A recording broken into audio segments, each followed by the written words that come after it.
वक्त मेरे साथ रिपब्लिकन पार्टी इंडियन अठावले के प्रदेश उपाध्यक्ष मेरे साथ हैं नदीम इकबाल, और मैं उनसे ये जानना चाहता हूँ कि इस वक्त जो देश के हालात हैं उस हालात को देखते हुए उनका क्या मानना है कि किस तरह से यहाँ पर लोगों पर जो अत्याचार हो रहे हैं, तो क्या इसका जो मेन मुद्दा है क्या ये सरकार है? मैं नदीम इकबाल, देखिए जैसे पश्चिम बंगाल वाली घटना है, मैं भी एक औलाद वाला हूँ, मेरी भी बेटी है जो डॉक्टर बनने के सपने देख रही थी, उसकी निर्मम हत्या कर दी गई। सर्वप्रथम हमारी मांग चल रही है कि उन हत्यारों को और जो डॉक्टर संजय राय है उन्हें फांसी की सज़ा दी जानी चाहिए, और ममता सरकार को बर्खास्त किया जाए। वहाँ राष्ट्रपति शासन की हम मांग करते हैं। रिपब्लिकन पार्टी ऑफ इंडिया का हर ज़िले में और पूरी इंडिया में अभियान चल रहा है कि ममता हटाओ देश बचाओ, यही हमारा मानना है। और जैसे कि आप देखते हैं कि हमारी माँ बहनों और बेटियों के साथ में जो रेप की घटनाएं हो रही हैं देश में रोज़, और उनकी हत्याएं हो रही हैं, मेरा ये कहना है कि चाहे वो सुप्रीम कोर्ट का बार एसोसिएशन हो या हाई कोर्ट का हो, ऐसे जागन अपराधियों के लिए कोई वकील वकालतनामा उनके बचाव पक्ष में नहीं आना चाहिए। ऐसे जब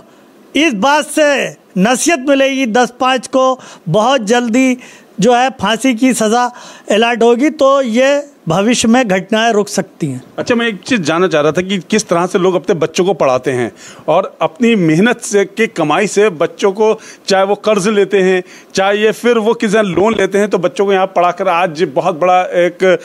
मतलब कहते हैं कि डॉक्टर बनाते हैं, कोई इंजीनियर बनाते हैं, कोई IAS IPS बनाते हैं। मगर इस तरह का जो ये घटना, जो शर्मनाक जो घटना है जिससे पूरा देश शर्मसार हुआ है, उस पर लेकर किस तरह से डॉक्टर बनती है, डॉक्टर के साथ साथ इतने बड़ी निर्मम हत्या हो जाती है एक रेप के बाद, और ये आए दिन केस बढ़ते चले जा रहे हैं, तो उस पर क्या सरकार को इस तरह से संज्ञान ले नहीं रही है? क्या बात है ऐसी? देखिए, संज्ञान लेने की सरकार बराबर संज्ञान ले रही है। ममता, जैसे कि पश्चिम बंगाल की ये घटना जो है शुरुआत वहीं से हुई, और ममता में हम लोग लगातार मांग कर रहे हैं कि 3 साल से वहाँ पे जंगल राज हो गया है, और जैसे कि हम लोग मांग फिर करते हैं कि सरकार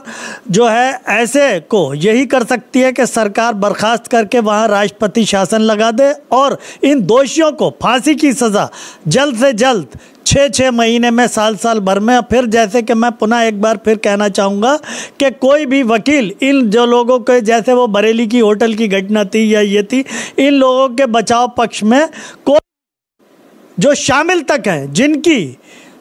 भूमिका संदेह के घेरे में, उन्हें भी फांसी की सज़ा देना चाहिए ताकि इस घटना की पुनरावृत्ति ना हो। और मैं नदीम इकबाल बहुत जल्दी पूरे उत्तर प्रदेश में Republican Party of India Ramdas Athawale ji के नेतृत्व में ये मांग करता हूँ कि वहाँ राष्ट्रपति शासन लगाया जाए, और हर ज़िले में ज्ञापन का कार्यक्रम हमारी रिपब्लिकन पार्टी ऑफ इंडिया की ओर से हर ज़िले में ज्ञापन ममता हटाओ देश बचाओ के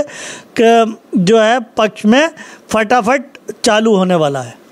अच्छा, जहाँ तक कि राम राज की स्थापना है, राम राज की स्थापना हिंदुस्तान में होना चाहिए, यूपी में होना चाहिए। राम राज कोई ये नहीं कहता कि किसी मुसलमान को मारो, ईसाई को मारो, खून सबका एक है, हमारा DNA एक है, हम सब भारतवासी हैं, हमें आपको यहीं रहना है, यहीं मरना है, हमारा भी हक है हिंदुस्तान के अंदर, यही ऐसा हमारा मानना है। बहुत बहुत शुक्रिया। ये इस वक्त हमारे साथ नदीम इकबाल थे जिन्होंने बताया कि जिस तरह से ये अभी एक डॉक्टर की हत्या हुई, उस हत्या के बाद वहाँ पर किसी भी तरह से कैसे भी करके सरकार वहाँ पर जो है एक राष्ट्रपति शासन लगाए, और राष्ट्रपति शासन से शायद ये जो हत्याएं हैं, ये जो घटनाएं हो रही हैं, जो लाइन से हत्या चलती चली आ रही हैं, वो शायद खत्म हो। आगे भी इस तरह से अपडेट कराता रहूँगा। बने रहिए मेरे साथ। कैमरा पर्सन मुस्तफ़ा के साथ मैं सैयद सलमान, D7 न्यूज़ बरेली।